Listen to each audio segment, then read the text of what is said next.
Hey everyone, welcome to the Mobile User Acquisition Show. In the Mobile User Acquisition Show, we feature interviews with the smartest folks in mobile and growth who share invaluable, actionable, tactical insights on every aspect of mobile growth and marketing, not to mention some adjacent areas just as well.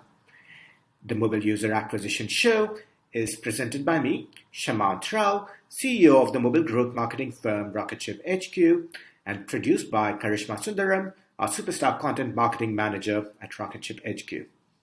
Each episode includes strategies, tips, and pointers from the leading edge of mobile growth marketing that you can use to unlock tremendous growth for your app in a sustainable and capital efficient manner. Our guest today is Govind Balakrishnan, CEO and co-founder of the audio journalism app Curio.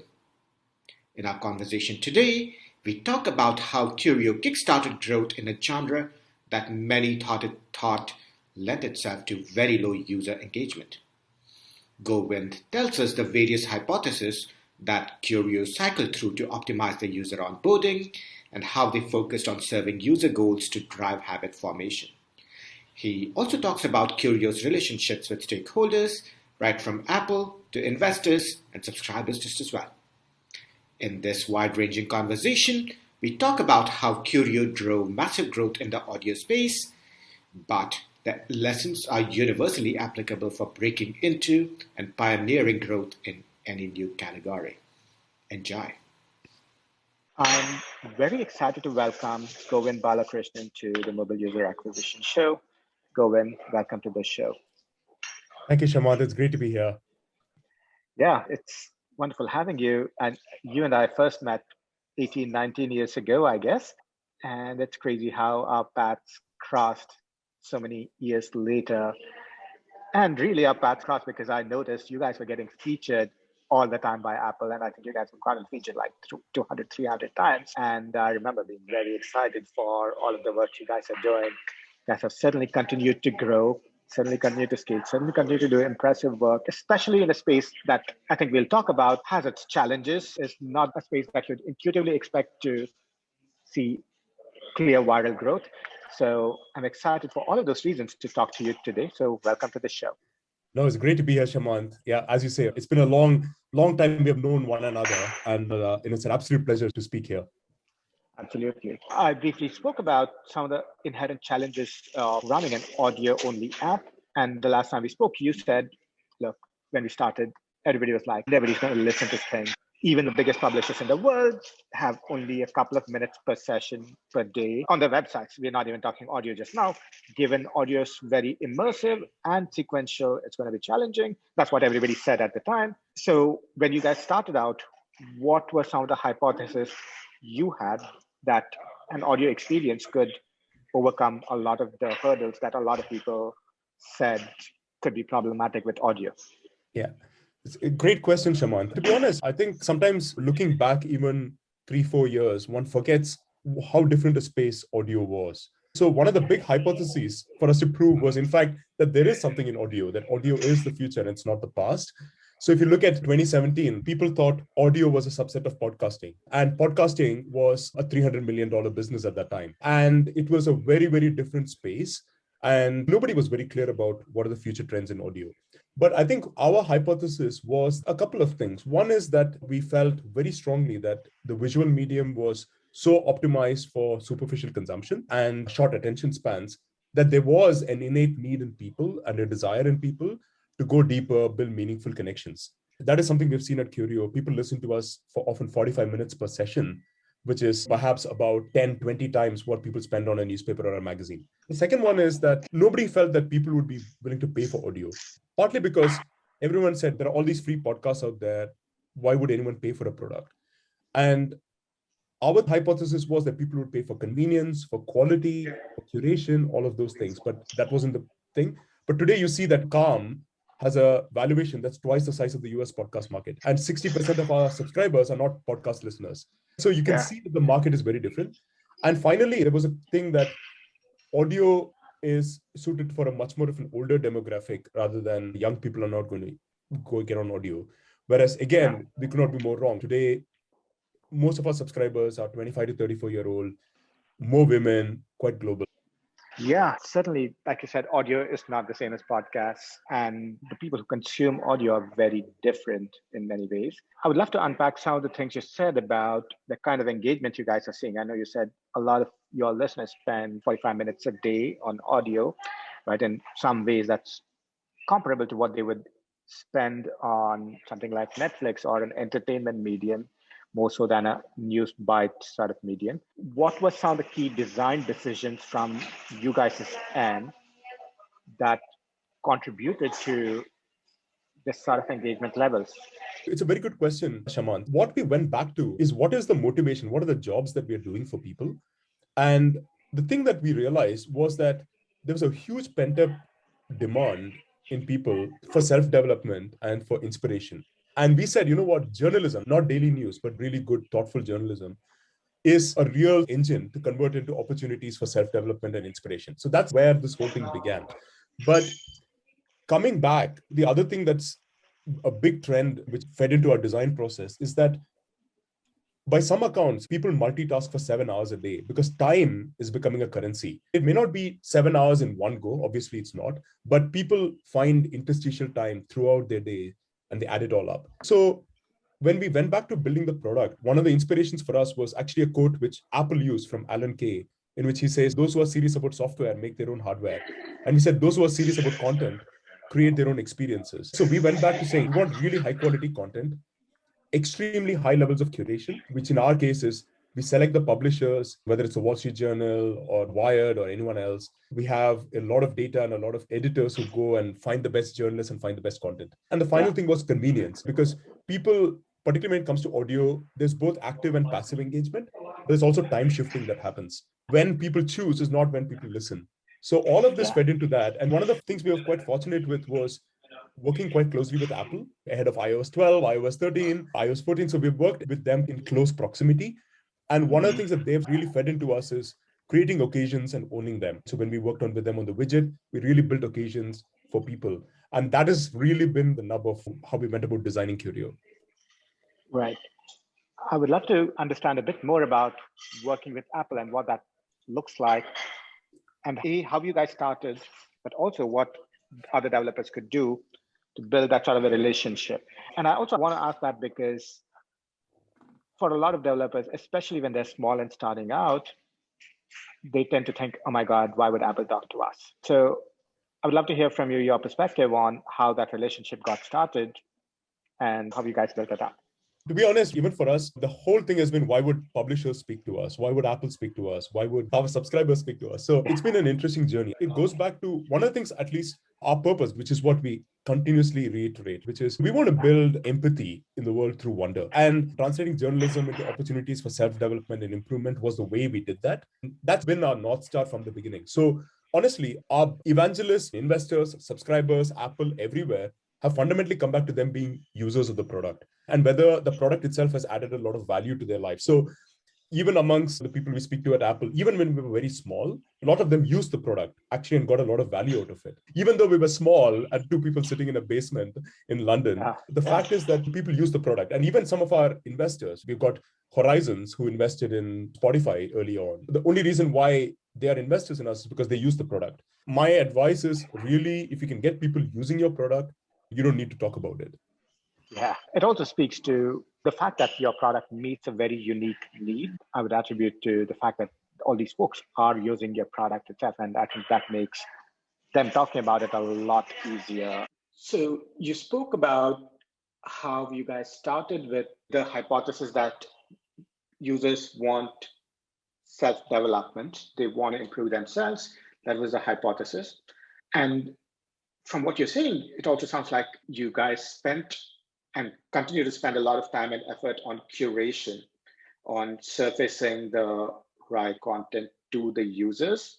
Talk to me about why and how that was an intentional decision for you guys, because you would think one possible direction could just have been, we have all these partnerships, let's just put it out there on the app, users will find what they will, versus being more intentional and deliberate about curation. Tell me more about how and why that was intentional direction.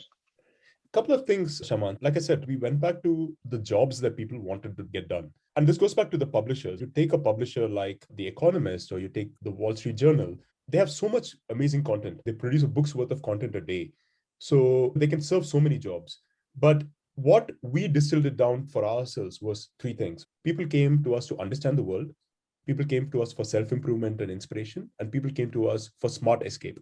So we had to create that experience within the app. That was very, very important. Even today, the app is very geared towards the early adopters because a large part of our acquisition, particularly in the early days, was because people would come to us from the publishers themselves. The Financial Times would host audio from Curio and Wired does. So all of them would come in. So in a way, people already were primed for the product and the sort of content that they would get, and they got that on Curio. We could index down on the cognitive load that we would add by reducing choice. But now, as we start going and crossing the chasm to a much more mainstream audience, we'll have to start dialing that up because by some accounts, the ideal number of choices people like is about 8 to 10 choices.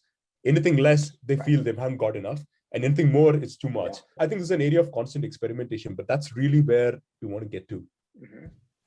Right. The way you're saying it, it's about making the number of choices somewhat manageable for users. Is that a trade-off that you think about that, oh, we can give people fewer choices, but maybe those fewer choices are totally not interesting to them? Is that a trade-off as well? That's exactly right, Shaman. So that is why we have to constantly experiment. Because in a way, you're an aeronautical engineer, you'll know this. You're trying to aim a missile at a moving target. That's really what this is. Because people in yourself are a different person on a Monday morning to a Wednesday evening to a Sunday afternoon. And the thing is, if you go back to the jobs, understand the world, self-improvement, smart escape, you cycle through your mood states. So it's very, very important that we are able to serve up the right content to the right audience in the right context. And all of that is changing. Effectively, there aren't that many parameters, but even within those parameters, there is a need to constantly experiment. I think that would be my takeaway from this. I see. What have been some of the experiments that you guys have run that haven't been successful? There have been quite a few, Shamant. I know some of the points of interest is around onboarding, so I'll talk to that. Quite early on, we had a very traditional flow. You would sign up to the app and then you would get shown a subscription pop-up at some point. One of the things that we did was we delayed the subscription pop-up. We said, okay, you know what, just sign up, come in, check out the product, and then the subscription pop-up comes up. Essentially, our conversions fell by about 40% because it was much more preferable to actually be upfront and straight with people about subscriptions. In fact, people appreciated that a lot. The second one, similarly, was our thesis was that when people do subscribe or when they're shown the price, the last thing you want to read are lots of terms and conditions. So we took it off. And again, conversions fell, not by 40%, but they did fall. So the learning there was that it wasn't that people wanted to read the fine print. It was more that people wanted clarity in terms of, okay, when am I going to get billed? When can I opt out and I will not get billed? Those simple facts. And I think that has been a big game changer for us. And the third one is there is definitely a relationship between someone who comes, builds a habit to the product, and becomes a subscriber. That's the right way to do this. But often, I think what we find also is that people are willing to take a chance on a product. And particularly if they're coming from a good channel of acquisition, so they are willing to take a chance on a product. And that essentially means that a lot of people are willing to subscribe and then try it out. So there's an inversion of that logic, which is also a learning for us. Right. So they treat it as test driving the product. It's definitely test driving, Shamant, but it's also a little bit more than that. When people come to products like this, we speak to a lot of our subscribers. And one of the things that we get told is that people project a future version of themselves, particularly if it's about inspiration and self-development. I think you are in a very alive and energized frame of mind when you come into products, particularly just given the weight of the partnerships we have and the sort of content we have. It's very, very clear that there is value. So people are much more comfortable saying, okay, I am projecting the future self and I'm signing up and I'm subscribing and I'll build the habit later. Right. That's a very interesting way of looking at why they use what they do. You're right, because they want to be a different person in a few months. And that's essentially what they're looking at this for. And Govind, the last time we spoke, one of the phrases you used was building a pathway for users to experience the product so they can actually see the value. It sounds like you just talked about it. I'm curious if you can elaborate on what the thinking has been in that regard, but also what the components of this pathway have been for you guys. So like I said, Shaman, earlier on, we had a traditional pathway. So you would come into the product and then you would have to sign up, which means you create an account. And then you have the subscription pop-up that comes up and people are asked to subscribe. If you want, you can dismiss it and you get a free tier. Now, while this was fine, I think one of the things that we realized is that there's no point in taking people to a garden and not letting them walk on the lawn. There's no point in doing that. But equally, you don't want to remove all the fences. So what we did was we removed sign up, which was in a way asking for information without actually giving people anything. But the second is we were very, very upfront about the fact that this is eventually a paid product. And people really appreciated that honesty. If they weren't willing to pay, if they weren't convinced, you could take a look and go and experience the product without any commitments, any personal data being given. That was really what helped. Also, in terms of the value, Shamant, and going back to something that's quite perhaps unique to audio, which is people time shift. Often people create queues, create playlists, download tracks, but they listen later. So going back to the thing, we removed sign up, we were generous, but we were honest with people, and then we helped them time shift. This was really the pathway that led to conviction building. Right. I can see why every one of those components is critical. You don't want to just give them a paywall and say, if you're not paying, that's the end of it. Go back. I certainly know products will do that. It's just not a good experience. And from what you're saying, it's also about the ability to be able to time shift and just save for later, so to speak. Correct. That's important. I'd be lying, Shamant, if I said all of this was obvious at the onset. It sounds obvious in hindsight, but we had to experiment a lot to figure all of this out. Certainly. Also, a phrase that you've used has been hard activation. So tell me more about what that means and how that informs experimentation, product decisions, anything else. Yeah. As you know, and perhaps your audience will know as well, hard activation is just a fancy way of saying habit formation. We think of this a lot, and we think of it in terms of both what are the signals of hard activation and what is the point of hard activation. So I'll come on to that, which is in the past, what we found is that, and this is perhaps not rocket science, but anyone who listened to 5-6 tracks on Curio, the likelihood of them listening to a 7th or 8th track was over 95%. So essentially, people achieve a certain degree of escape velocity once the product has formed the habit. Then you are able to cohort audiences in terms of the various points of activation and looking to nudge them or nudge them less kind of thing. We were talking to one of our investors who worked at YouTube in the early days, and he was telling us that early on in YouTube, the point of activation was getting people to watch videos. But as the audience started developing and as people started growing and you started broadening out the base, watching an entire video was quite a high barrier for people. Whereas subscribing to a channel, for example, was a much easier, lower commitment, yet signaling habit formation.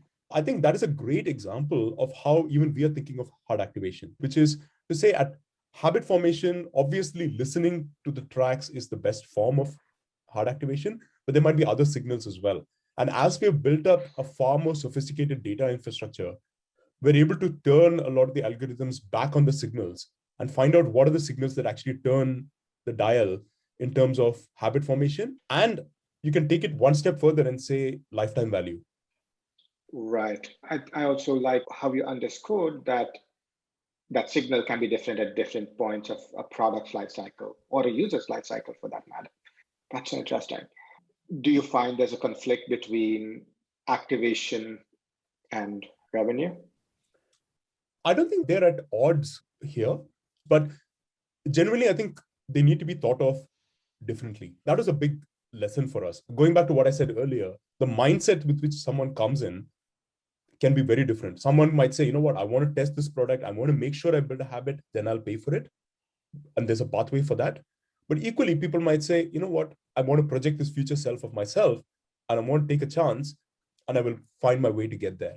So both of these happen. And it's not just for us. I've spoken to some very, very big, not just subscription apps, but subscription businesses, which are in the tens of billions of dollars.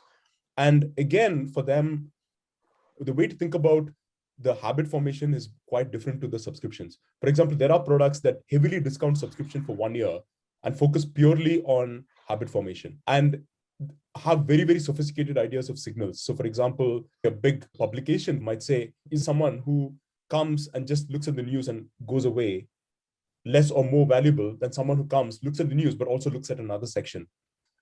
Is time spent the right signal? So I would say that both of them are worlds in themselves. They do intersect, but they need to be thought of slightly differently. Yeah, they're two different pathways, they're two different kinds of user jobs, to use the phrasing that you used earlier. Interesting. I know you briefly alluded to the paywall and the paywall experience. What were some of the other paywall experiences that you guys tested? What are the key learnings from testing around the paywall that you guys had? Absolutely, Shaman. The usual tests which we run are, for example, pricing tests. It will come as no surprise to anyone that the question is not one of price, it's a question of value.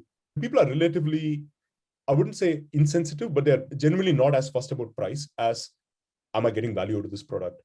In fact, there's an inverse correlation. Sometimes you reduce price and then your conversions fall because people are like, hang on a second, this is not as valuable. Needless to say, this is constant experimentation. I keep coming back to that. The second one is, even in terms of the free tier, we started with this 10 free tracks, not because of any sort of scientific learning, but we thought, you know what, all the publications, you go to the New York Times, they give you 10 free articles. So let's start with that. But there was some validity in that because the hard activation point for some of our users was 5-6 tracks. So we thought, okay, let's give people 5-6 tracks. And that's largely worked for us.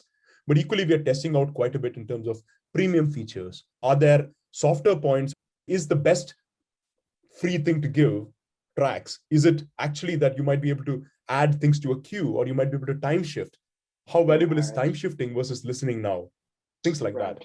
Because the context in which you find it, perhaps you're, I don't know, browsing somewhere and someone sent you a message saying, check this product out, but you're sitting on the sofa, you're watching Netflix. That's not when you're going to put on your earphones and listen. Yeah, totally. Something you also mentioned was about the publications that you guys partner with for the content. So seen in a certain light, you guys are a content business as much as a product business. And a lot of the content can be labor intensive, even if you're partnering with the publishers, it is labor intensive for them. So can you talk to me about your content acquisition strategy, how you think about acquiring content, forming those partnerships? Because clearly, in many ways, you guys are a marketplace between the content and the consumption. So it's not enough if all you do is just bring in the users, because you do have to bring in enough content. So talk to me about what that content acquisition strategy looks like for you guys. It's a great question, Shaman. I've often thought about subscription businesses, content, tech. Which space are we in? You look at the biggest subscription businesses in the world, right? You look at Netflix, you look at Spotify, they all at some level content businesses. It's an interesting observation. But for us, content acquisition, it can and need not be as labor intensive. That's the secret here, which is that the opportunity to partner, to align and find incentives that are in alignment with other entities that are also in the same space has been invaluable for us. This has happened in the television space since forever. The Long Shot was produced with ESPN and Netflix. Co-productions happen all the time. And co-productions happen for a reason, because both bring strengths to the table, but take the pain out of content production. That's one way of doing it.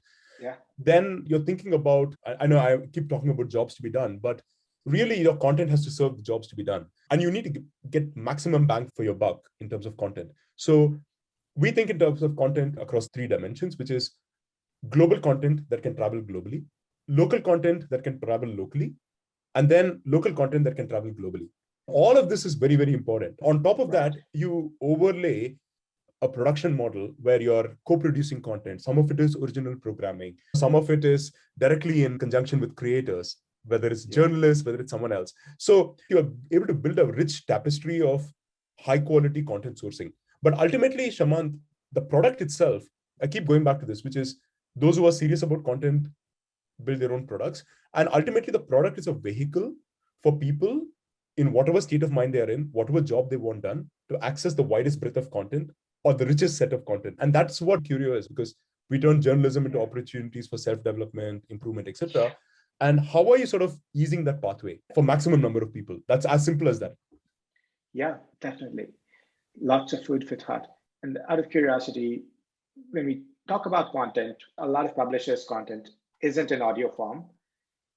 So was it challenging when you guys were starting out? And is it challenging now? It sort of goes back to what I said, even with our relationships, investors, Apple, content producers. Ultimately, you align the incentives and you create a product that they themselves like to use. In the case of the publishers, what was interesting was there was a win-win model because publishers care about reaching new audiences. So our audience is quite young, more women, global. It's about engagement, which audio is able to increase by an order of magnitude. And then, of course, revenues, new revenue streams. I led strategy for BBC News, and I know how hard it is for an organization that's focused on one medium to pivot to another medium overnight. Yeah. So it's much better to have partners whose incentives are aligned, and we win if our partners win. So it really adds up to a nice ecosystem. And regardless of whether you're big or small, and I think this is credit to our partners, is they saw the opportunity and they grabbed it. That's what we have been very fortunate with. So from what you're saying, your partners want distribution, which it's not easy for them to get. Audio distribution is not easy for a media company that isn't audio specialized. And you guys are providing that avenue. I would say it's complementary, Shamant. Obviously, they have podcasts and all of that. But I think the way we think of the audio space is, and I think this is where we are going on a journey together. I often say if someone from 1930 came and saw Twitter, they wouldn't understand it. But if they listen to a podcast, they would say it's a radio show.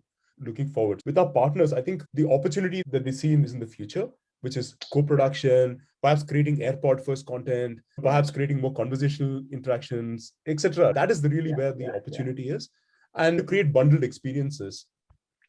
Yeah, Govind, this has been very instructive, lots of food for thought.